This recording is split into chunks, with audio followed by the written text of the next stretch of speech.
الحمد لله رب العالمين والعاقبة للمتقين والصلاة والسلام على رسول خير خلقه محمد وآله وأصحابه أجمعين. أما بعد، بسم الله الرحمن الرحيم. عن ابن عباس رضي الله عنهما أنه قال له رجل قليل العمل قليل الذنوب أعجب إليك أو رجل كثير العمل كثير الذنوب؟ قال لا أعدل بالسلامة. حضرت عبداللہ ابن عباس رضی اللہ تعالیٰ عنہ سے ایک شخص نے کہا کہ ایک آدمی ہے، وہ نیک اعمال بہت کم کرتا رہتا ہے لیکن گناہوں سے بھی بچتا رہتا ہے، گناہ بھی اس کے کم ہیں، وہ آپ کو بہت زیادہ پسند ہے یا وہ شخص جو نیک اعمال تو بہت زیادہ کرتا رہتا ہے لیکن گناہوں سے بھی نہیں بچتا، گناہ بھی بہت زیادہ کرتا رہتا ہے، یا یہ آپ کو پسند ہے؟ تو حضرت عبداللہ ابن عباس رضی اللہ تعالیٰ عنہ نے فرمایا کہ گناہوں سے حفاظت کے برابر میں کسی چیز کو نہیں سمجھتا۔ اس حدیث میں عبداللہ ابن عباس رضی اللہ تعالیٰ عنہ یہ فرمانا چاہتے ہیں کہ انسان کا کمال یہی ہے کہ وہ گناہوں سے بچے، اپنے آپ کو گناہوں سے بچائے، اگرچہ اس کے نفلی عبادات بہت کم ہوں، وہ صرف فرائض و واجبات ادا کرتا رہتا ہو، نفلی عبادات، نفلی نمازیں، نفلی روزے اور نفلی عمرہ جو بھی ہو وہ اس کے بہت کم ہو، یہ عبادات اس کے بہت کم ہوں، لیکن گناہوں سے بچنا اس کا مقصد ہو، وہ گناہوں سے بچتا رہتا ہو۔ یہ مجھے بہت زیادہ پسند ہے اور یہ اللہ تعالیٰ کو بھی بہت زیادہ پسند ہے، بنسبت اس شخص کے کہ وہ نفلی عبادات تو بہت شوق سے کرتا رہتا ہے، صدقات بھی دیتا رہتا ہے، نفلی نمازیں، نفلی روزے، لیکن گناہ بھی بہت زیادہ کرتا رہتا ہے۔ تو یہ اس کی نسبت، اس پہلے آدمی کی نسبت، اس پہلے شخص کی نسبت اس شخص کے لیے کچھ بھی نہیں ہے۔ یہی وجہ ہے، آپ نے آج کل دیکھا ہوگا کہ آج کل لوگوں میں یہ عادت پڑ گئی ہے کہ گناہوں سے تو اجتناب بالکل بھی نہیں کرتے، لیکن نفلی عبادات بہت شوق سے کرتے ہیں۔ ہم یہ نہیں کہتے کہ ان کی یہ نفلی عبادات وہ فضول ضائع ہوتی رہتی ہیں، وہ بھی اللہ تعالیٰ قبول فرمائیں گے، لیکن گناہ ایسے ہیں، گناہوں کی نحوست کہ وہ عبادات کو ختم کر دیتی ہے، عبادات کے ثواب کو ختم کر دیتی ہے، اس کو جلا دیتی ہے عبادات کے ثواب کو۔ اس وجہ سے آج کل کے معاشرے میں لوگ جو ہیں وہ بہت زیادہ شوق سے نفلی عبادات کرتے ہیں، بہت زیادہ وظائف بھی کرتے رہتے ہیں، سینکڑوں ہزاروں میں کرتے رہتے ہیں، لیکن گناہوں سے نہیں بچتے۔ تو یہ اصل چیز نہیں ہے، اصل چیز یہ ہے کہ گناہ سے بچنا، خواہ عبادات، نفلی عبادات میں کمی بھی ہو تو کوئی بات نہیں ہے، لیکن گناہوں سے بچنا یہ اصل مقصد ہے۔ اس وجہ سے علماء فرماتے ہیں کہ نفلی عبادات کی مثال جو ہے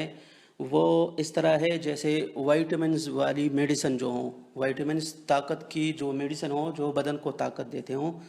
نفلی عبادات کی مثال اس طرح ہے۔ اگر کوئی شخص نفلی عبادات کرتا رہتا ہے تو اس کی مثال اس طرح ہے کہ وہ وائٹامنز والی وہ میڈیسن وہ کھاتا رہتا ہے تو اس سے اس کے بدن کو طاقت ملے گی، لیکن اگر اس وائٹامنز والی ٹیبلٹ سے یا سیرپ کے ساتھ اگر وہ زہر بھی پی لیتا ہے تو وہ اسے ضرور نقصان دے گی، مطلب وہ وائٹامنز والی میڈیسن جو ہوں وہ اس کو ابھی فائدہ نہیں دے گی کیونکہ اس نے زہر بھی پیا ہے۔ جب زہر اس نے پیا ہے تو وہ الٹا اس پر ریئیکشن کرے گی اور اس کی وہ زندگی ختم کر دے گی، اس کے جو سارے بدن کی جو طاقت ہوتی ہے وہ بالکل بھی ختم ہو جائے گی۔ اس کے بجائے اگر دوسرے شخص کو ہم دیکھیں، وہ وائٹامنز میڈیسن بالکل بھی نہیں کھاتا، بس اپنے گھر کے وہ دال ساگ روٹی، دال روٹی جو بھی ہو وہ وہی کھاتا رہتا ہے، لیکن یہ ہے کہ وہ زہریلی دوائی اور زہریلی چیز سے وہ بچتا رہتا ہے، تو اس کے جسم میں کوئی بھی فرق نہیں پڑے گا، کیونکہ اصل چیز یہ ہے کہ وہ تو ٹھیک ہے کوئی طاقت کی دوائی، وائٹامنز والی دوائی میڈیسن جو بھی وہ نہیں کھاتا، لیکن صرف گھر کے وہ دال روٹی وہ کھاتا رہتا ہے، لیکن ساتھ ساتھ وہ پرہیز بھی کرتا ہے، وہ زہریلی دوائی یا زہریلی اس چیز سے وہ بچتا رہتا ہے۔ تو اسی طرح کی مثال یہی ہے کہ اصل چیز جو ہے وہ گناہوں سے بچنا ہے، گناہوں سے بچنا یہ اصل کمال ہے، چاہے نفلی عبادات کم ہی کیوں نہ ہو، پھر جو شخص گناہوں سے بچے گا تو اللہ تعالیٰ سے ضرور نفلی عبادات کی توفیق بھی نصیب فرمائے گا، کیونکہ اصل چیز گناہوں سے بچنا ہی ہے۔ اور قرآن پاک میں بھی یہی ارشاد ہے، وَذَرُوا ظَاهِرَ الْإِثْمِ وَبَاطِنَهُ، یعنی ظاہر کے گناہ بھی چھوڑو اور باطن کے گناہ بھی چھوڑو، یعنی ظاہری لحاظ سے ہمارے اعضاء سے جو گناہ ہوتے رہتے ہیں اللہ تعالیٰ فرماتے ہیں وہ بھی تم لوگ چھوڑ دو، اور باطن یعنی آپ کے دل میں جو بغض، کینہ، تکبر، عجب، حسد، جیلسی جو بھی ہو وہ بھی آپ چھوڑ دو، سارے گناہ کو چھوڑ دو۔ اصل چیز یہی ہے، نفلی عبادات کم ہو لیکن گناہوں سے اجتناب، اصل چیز یہی ہے۔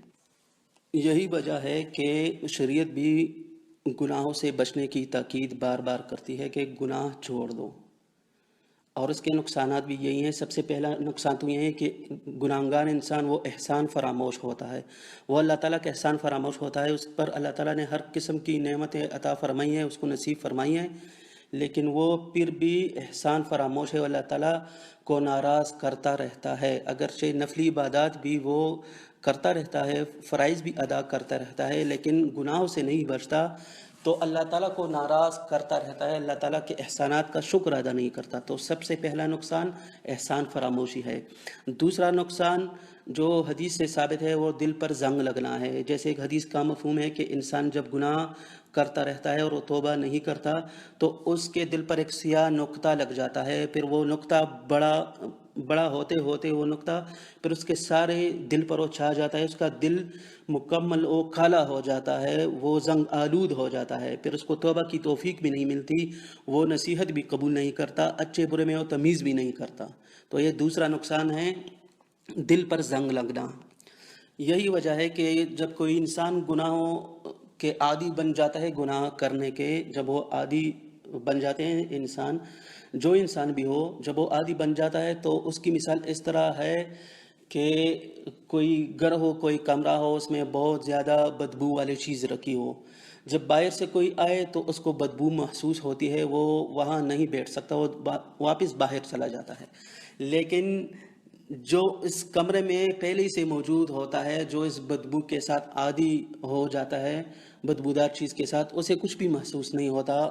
اسے اگر آپ کہنے کے یہاں تو بہت زیادہ وہ سمیل ہے، کوئی بری چیز کی، بدبودار چیز کی سمیل ہے، تو وہ محسوس نہیں کرتا۔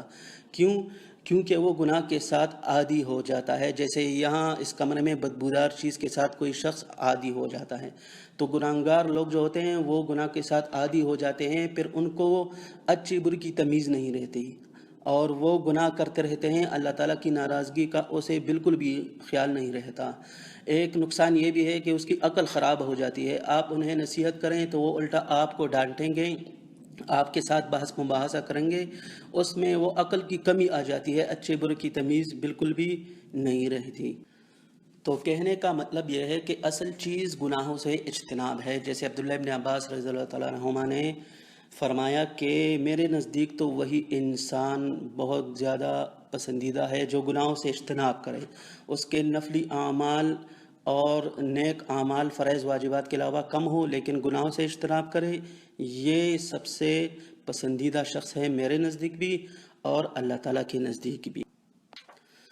تو ہم میں سے ہر شخص کو اپنے اعمال کا محاسبہ کرنا چاہیے، اپنے گناہوں کی فکر کرنی چاہیے، رات کو سوتے وقت یا کسی بھی ٹائم